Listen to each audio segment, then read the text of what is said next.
Hi hello namaste, this is Gazi Prasad, movie artist Prasad గారు. Sir ఈరోజు మన టాపిక్ ఏంటంటే సినిమా సినిమా సినిమా మేము సినిమా కూర్చోవాలంటే మాకు సినిమా అంటే ఇష్టం.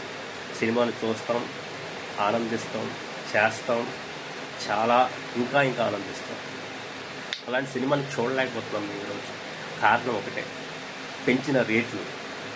పోలే నా ఒక్కడి కోసం ఏదో నేను వెళ్ళి ఆ 600+ టికెట్ కొనుక్కొని వెళ్ళి ఒక్కడే చూస్తాను. ఆ ఇంటికి వచ్చిన తర్వాత సినిమా ఎలాగుంది నాన్న, సినిమా ఎలాగుందండి, ఇంట్లో ఫ్యామిలీ అడుగుతాం, మాకు చూపించరా. చూపించాలి అంటే ఎంత అమౌంట్ ఉండాలి తెలుసా మీకు? అది మనం చేయలేకపోతున్నాం. అంటే నా అభిమాని సినిమా రిలీజ్ అయినప్పుడు నాతో పాటుగా నా ఫ్యామిలీని కూడా తీసుకెళ్ళి వాళ్ళని కూడా ఆనందపరచాలి, వాళ్ళని కూడా వినోదపరచాలి. అంటే మన కెపాసిటీ అవుట్ అయిపోతుంది. దానివల్ల వాళ్ళు తీసుకెళ్ళలేకపోతున్నాం. వాళ్ళు ఏంటనుకుంటారు మనసులోని, ఒకడే చూసేస్తాడు మాకేం చూపించట్లే అనుకుంటారు. అది కూడా చిన్న కాన్సెప్ట్. ఇంట్లో కూడా ప్రాబ్లమ్స్ అవుతున్నాయి దానివల్ల కూడా. ఒకప్పుడు సినిమాలు 100 రోజులు 150 రోజులు అంటే సిల్వర్ జూబ్లీ, గోల్డెన్ జూబ్లీ జరుపుకుండేవి. అప్పుడు రేట్లు తక్కువ సార్. వారం సినిమా 100 రోజులు ఆడింది. ఈ రేట్ల కోసం ఆలోచించట్లే. మాకు ఆనందమే కావాలి తప్పించి మీరు కొన్ని కోట్లు అంటే చాలా కోట్లు పెడుతున్నారు. ఆ కోట్ల కోసం ఏటవుతుందంటే దాన్ని తీయడం కోసం మీరు ఏం చేస్తున్నారంటే ఎక్కువ రేట్లు పెడతారు. ఫస్ట్ ఒక 1 వీక్ దానివల్ల ప్రతి ఒక్కరు చూడలేకపోతున్నారు. హాల్స్ కూడా ఫుల్ అవ్వట్లే. ఫుల్ అవ్వాలంటే నార్మల్ రేట్స్ పెట్టండి. మీకు అదే సినిమా పాత రోజుల్లో 100 రోజులు ఆడుతుంది. ఒక సినిమా ఫ్యామిలీకి చెందిన వాడిగా మనలో చాలామంది నాతో చేసిన సహోదరులు నా తోటి ఆర్టిస్టులు చాలామంది ఉన్నారు. అలాగే ప్రతి ఒక్క డిపార్ట్మెంట్ నుంచి ప్రతి ఒక్కరు ఉన్నారు. ప్రతి ఒక్కరు కూడా ఏదో ఫిల్మ్ చేస్తూనే ఉన్నారు. వాళ్ళు కూడా డబ్బులు వస్తాయి, మేము కూడా మంచిగా డబ్బులు తీసుకుంటున్నాం. కానీ అందులో వచ్చిన దాన్ని ఈ సినిమాలో నేను చేశాను అని చెప్పడానికి, యాజ్ ఎ టెక్నీషియన్ కానీ యాజ్ ఆర్టిస్ట్గా చెప్పడానికి నేను వెళ్ళి చూసి సంతోషంగా ఉన్నాను. ఆహా సూపర్, నాకు నేను చూసిన ఆనందపడే సంతోషం లేదు సార్. మాకు సంతోషం కావాల్సింది ఏంటంటే మా తోటి ఫ్రెండ్స్, మా ఇంట్లో వాళ్ళు, మా ఫ్యామిలీ ప్రతి ఒక్కరు కూడా మమ్మల్ని చూసి ఆహా నువ్వు ఉన్నావా అని అడిగితే అందులో ఆనందం మాకు ఇంకోటి ఏమీ లేదు. అలాగే అంటే నేను చెప్పే టాపిక్ మనలోని ఎవరికి నచ్చినా చెప్పినా నాతో ఆర్టిస్ట్కి, నాతో టెక్నీషియన్కి తెలుసు కాబట్టి మీరైనా ఇట్లా దీన్ని షేర్ చేయండి, సబ్స్క్రైబ్ చేయండి, లైక్ చేయండి, కామెంట్ చేయండి.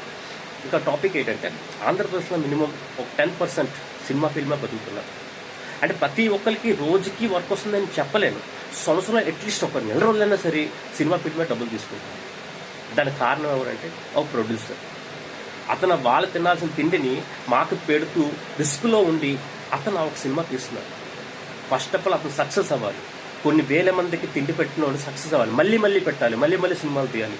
అతను అభివృద్ధి చెందాలి, రోజుకి అభివృద్ధి చెందాలి, బోల్డ్ డబ్బులు సంపాదించాలంటే మాత్రం సినిమాని, రాజకీయాన్ని ఒకటిలా చూడకండి. నాకు సొంత అభిమానులు ఉన్నారు, చాలామంది సొంత అభిమానులు ఉండొచ్చు. నాకు రాజకీయ అభిమాని కూడా ఉన్నాడు. కొంతమంది అభిమానులు ఉండొచ్చు, రాజకీయ అభిమానులు ఉండొచ్చు. కానీ మేము ఇవన్నీ పక్కన పెడితే మేమంతా సినిమా అభిమానులం. సినిమా మా కుటుంబం, సినిమాయే మాకు కావాలి. సినిమాని ఆదరించాలి, సినిమా బతకాలి. సినిమా ప్రొడ్యూసర్ మళ్ళీ సినిమాలు చేయాలి.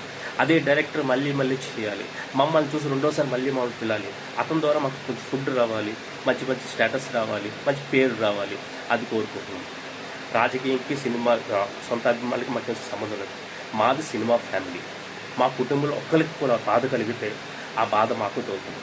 ఎందుకంటే మీ సినిమా కూర్చోండి, మాకు సినిమాయే జీవితం, మాకు సినిమాయే బతుకు. అలాగా నాలాగా చాలామంది ఉన్నారు. ఇక్కడ మీరు అనుకుంటున్నారు నాట్ ఓన్లీ ఇన్ హైదరాబాద్, అందరూ యాక్టర్లు హైదరాబాద్ ఉంటారు కాదు, ప్రతి ఊర్లో ఉన్నారు, ప్రతి డిస్టిక్లో ఉన్నారు. ప్రతి ఒక్క ఊర్లో ఒక మంచి సినిమాకి సంబంధించిన ఉంటాడు డెఫినెట్గా. కాకపోతే కొంతమందికి అవకాశాలు బట్టి హైదరాబాద్ వెళ్ళిపోతారు. వాళ్ళ ఇన్కమ్ సోర్స్ బట్టి వాళ్ళు అక్కడ ఉంటారు, రెంటలు తీసుకొని. కొంతమంది ఉండలేం, కొన్ని ఫ్యామిలీ పరంగా ఉండొచ్చు, కొన్ని ఫైనాన్షియల్ పరంగా మేము వెళ్ళలేము, ఉండలేము. కాకపోతే మేము ట్రైల్స్ వేస్తూనే ఉంటాం, మేము ఎప్పుడు మానం. అలాగే మాకు మెయిన్ కారణమైన ఎవరంటే మాకు ఒక ప్రొడ్యూసర్, ఒక డైరెక్టర్. వీళ్ళని బతికించాలంటే అది మా చేతుల్లో లేదు. అలాగే ఒక హాల్ నిండితే ప్రతి ఒక్కరికి సంతోషం, హాల్ ఓనర్ కూడా సంతోషం, డిస్ట్రిబ్యూటర్ సంతోషం, బయ్యర్ సంతోషం. ఈ హాల్ నిండాలి అంటే ఒకటే సార్, ఈ 600 రూపాయల్లో వీళ్ళందరూ కలిపి వెళ్ళాలి ఒక సినిమాకి. అప్పుడు హాల్ నిండుతుంది. కలెక్షన్స్ అంటే ప్రతి ఒక్క ఫ్యామిలీ వస్తే మీకు 1 వారం రోజులు ఆడాలి సినిమా, మీకు 100 రోజులు ఆడుతుంది పాత రోజుల్లాగా. కానీ మన ఒక్కరు చూస్తుంటే ఇంటికి వచ్చి స్టోరీలు చెప్పి బప్పం మీద, ఐబొమ్మ మీద, మూవీ రూల్స్ మీద డిపెండ్ అయిపోతున్నాం. నేను చూసాను కదా, నేను చూస్తాను కదా, నేను ఎక్కడ ఉన్నాను అని వీడియో తీస్తే ఆ వీడియో డౌన్లోడ్ చేసుకుని చూపించేస్తున్నాను. ఇది సాటిస్ఫాక్షన్ లేదు సార్ మాకు. మమ్మల్ని మా ఇంట్లో హాల్లో చూడాలి, బిగ్ స్క్రీన్ సిల్వర్ స్క్రీన్ మీద చూడాలి. సిల్వర్ స్క్రీన్ మీద చూస్తేనే అప్పుడు మాకు ఆనందం, సంతోషం. అది మీకు కోరుకునేది. మేము వచ్చిందా ఫిలిం ఇండస్ట్రీ డబ్బు సంపాదించడానికి మెయిన్ కోరిక కాదు. మమ్మల్ని మనం చూసుకోవాలి, మమ్మల్ని చూసి జనాలు తప్పట్లో కొట్టాలి. అలాగే ఫిలిం ఇండస్ట్రీ ఎన్ని మంది బతుకున్నారు యాజ్ ఎ బౌన్సర్లుగా, జూనియర్ డైరెక్టర్లుగా, అసిస్టెంట్ డైరెక్టర్లుగా, టెక్నీషియన్స్, చాలా మంది టెక్నిక్, కనబడి టెక్నిషియన్ ఉంది. Even background, foreground. అంటే సినిమా రిలీజ్ అయిన తర్వాత కొన్ని మంది బతుకుతున్నారు, రిలీజ్ అవ్వకముందు కొన్ని మంది బతుకుతున్నారు, విఎఫ్ఎక్స్ వాళ్ళు బతుకుతున్నారు, ఎన్ని డిపార్ట్మెంట్లు బతుకుతున్నాయంటే క్యాటరింగ్ వాళ్ళు, ప్రొడక్షన్, ఇన్ని డిపార్ట్మెంట్. ఒక సినిమా ఒక్క రోజుకి నాకు తెలిసి నేను చేసిన సినిమాలు అట్లీస్ట్ 200 మంది ఒక సినిమా పనిచేస్తారు. అట్లీస్ట్ కొన్ని సినిమాలకి 500, 1000 చేసిన రోజులు కూడా ఉన్నాయి జనాలతో. కానీ ఒక్క రోజుకి ఇన్ని మంది తిండి పెడుతూ వాళ్ళు డబ్బులు ఇస్తున్నారు మాకు. వాళ్ళు బతకాలంటే ఎంత మా చేతుల్లో లేదు, అంతా మీ చేతుల్లోనే ఉంది. ఎవరు మీ ఫిలిం ఛాంబర్స్ ఎవరైనా సరే, ప్రొడ్యూసర్ అసోసియేషన్ ఎవరైనా సరే, హాల్లో ఆల్రెడీ చెప్తున్నారు హాల్లో నిండాలంటే రేట్లు తగ్గాలి అని. కానీ మెయిన్ ప్రొడ్యూసర్స్ ఆలోచించాలి సార్. మీ బడ్జెట్ తగ్గించుకున్నా పర్వాలేదు, సినిమా అన్ని కోట్లు పెట్టి తీసి కన్నా తీయండి. ఒక సినిమాని ఒక 100 రోజులు ఆడించండి. 4 రోజులు 5 రోజుల్లో డబ్బులు వస్తే అనుకోవడం అది అసంభవం. అవి సినిమా ఇట్టైనా వస్తాయి, అవ్వకపోయినా రావాలి అంటే సినిమా ఆడాలి అంటే రేట్లు తగ్గాలి. ఒక పేదవాడు సినిమా అది హిట్ అయిందా ఫ్లాప్ అయిందా ఆలోచించడు. ఆ సినిమాలో ఎలాగుంది ఏంటి అని చూడటానికి వెళ్ళిన చాలామంది ఉన్నారు. ఒకసారి ఎండాకాలంలో అయితే బయటను ఉండలేక ఏసీలో వెళ్ళి ఉందాము అని కోరికతో వెళ్ళి వాళ్ళు ఉన్నారు. అంత రేట్ అది కూడా వెళ్ళాడు. ఆ సినిమా ఫ్లాప్ అయినా అవసరం, ఆడు వెళ్ళి కూర్చుంటాడు అట్లీస్ట్. కొన్ని మంది ఏంటంటే చూస్తారు, ఆ సినిమా ఎందుకు ఫ్లాప్ అయింది తెలుసుకోవాలనుకుంటారు. ఆడికి తెలిసిన ఒక అభిమానం ఉంటాడు, సినిమా మొత్తంలో ఎవడో ఒకటి అభిమానం ఉంటాడు. లేకపోతే నేనే చేశాను అనుకోండి, నా ఫ్రెండ్ ఆ సినిమా హిట్ ఫ్లాప్ పక్కన పెడితే అది నన్ను చూడటానికి వెళ్ళాలి. నన్ను చూడటానికి వెళ్ళాలంటే 100 రూపాయలు ఖర్చు పెట్టాడు, కానీ 600, 1000 రూపాయలు ఖర్చు పెట్టలేడు. నా కోసం నా ఫ్యామిలీ, మా నాన్న వెళ్ళొచ్చు, మా అమ్మ వెళ్ళొచ్చు, ఎవరైనా నా కొడుకున్నాడు చూడడానికి వెళ్ళండి. మరి అనుకున్నప్పుడు మీరు ఇంత రేట్లు అయితే ఎలాగెళ్తారు, భయపడిపోతారు. ఏంటంటే ఇన్కమ్ సోర్స్ లేని వాళ్ళు, వాళ్ళకి మినిమమ్ ఒక 100, 200 అయితే ఓకే. కానీ ఎంత మీరు ఎప్పుడు రేట్లు తగ్గిస్తున్నప్పటికే సినిమా తీసేస్తారు. అప్పుడు మీ రేట్లు తగ్గించినప్పటికీ మీ సినిమాకి వెళ్దాం సినిమా తీసేస్తారు. అది తీసినప్పుడు అంటే చూడలేకపోయామా అని నేను, చూపించలేకపోయాను అని బాధతోని ఇంట్లో వాళ్ళ దగ్గర సరెండర్ ఉండాలి. కానీ మీ సినిమా కోరిక ఒకటే, క్లాప్స్. నువ్వు చేసావా అని ఉపయోగం అని అడిగితే చాలా సంతోషం. మాకు అన్నిటికీ కారణమైన ఆ ప్రొడ్యూసర్, డైరెక్టర్ గారికి నమస్కారం అని చెప్తున్నాను సార్.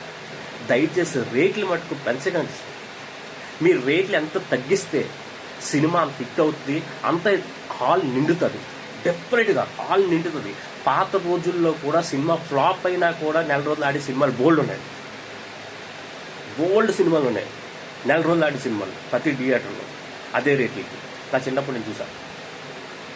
ఇప్పుడు హిట్ అయిన సినిమా వారం అవుతుంది, జంపు అంటే ఇంకో సినిమా వచ్చేస్తుంది. ఆ సినిమా చూసేలోపు ఇంకో సినిమా వస్తుంది, రేట్ తగ్గిస్తాను చూసేలోపు ఇంకో సినిమా వచ్చేస్తుంది. అలాగే ఫ్లాప్ అయిన సినిమా అయితే మహా అయితే 2 రోజుల్లో తీసేస్తున్నారు. కారణం ఏంటంటే రేట్లు తట్టుకోలేకపోతున్నారు. తగ్గించండి సార్, రేట్లు తగ్గించి మంచి నార్మల్ రేట్లు పెట్టండి. డెఫినెట్గా మేము స్టఫ్లకి అదే సంథింగ్ ఏంటంటే పాప్కార్న్ గిప్కార్న్ కొనుక్కోకపోయినా సరే అట్లీస్ట్ వాటర్ బాటిల్ ఇంట్లో తీసుకెళ్ళి తాక్కునే సినిమా చూసేస్తాం. వాటర్ చాలు. ఆ రేట్లు తగ్గిస్తే మేము డెఫినెట్గా మేము బతుకుతాం, సినిమా బతుకుతుంది, మాతో తిండి పెట్టే ప్రొడ్యూసర్ బతుకుతారు, మాకు అవకాశం ఇచ్చే డైరెక్టర్లు బతుకుతారు, ఏజెన్సీ వాళ్ళు బతుకుతారు, చాలామంది కోఆర్డినేటర్స్ బతుకుతారు, చాలామంది బతుకుతారు. బతకాలంటే రేట్లు తగ్గించండి. ఇంకో విషయం చెప్పేది మెయిన్గా మనది సినిమా మాత్రమే. సినిమాయే మన ప్రపంచం, సినిమా మన కుటుంబం.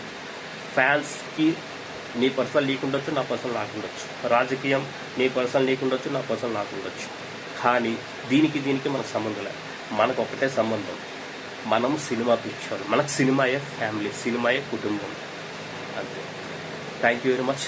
నా టాపిక్ మీకు నచ్చితే అట్లీస్ట్ మా సినిమా ఇండస్ట్రీలో సరే దీన్ని స్ప్రెడ్ చేస్తారని, షేర్ చేస్తారని, ప్రతి ఒక్కరికి చూపిస్తారని, ఒక సబ్స్క్రైబ్ చేస్తారని, లైక్ చేస్తారని, అట్లీస్ట్ కామెంట్ అని కొట్టిస్తారని, నాకు తప్పుగా మాట్లాడితే రైట్గా మాట్లాడినా చేస్తారని కోరుకుంటూ మీ గాజు ప్రసాద్, మూవీ ఆర్టిస్ట్. జై హింద్, భారత మాతాకి జై.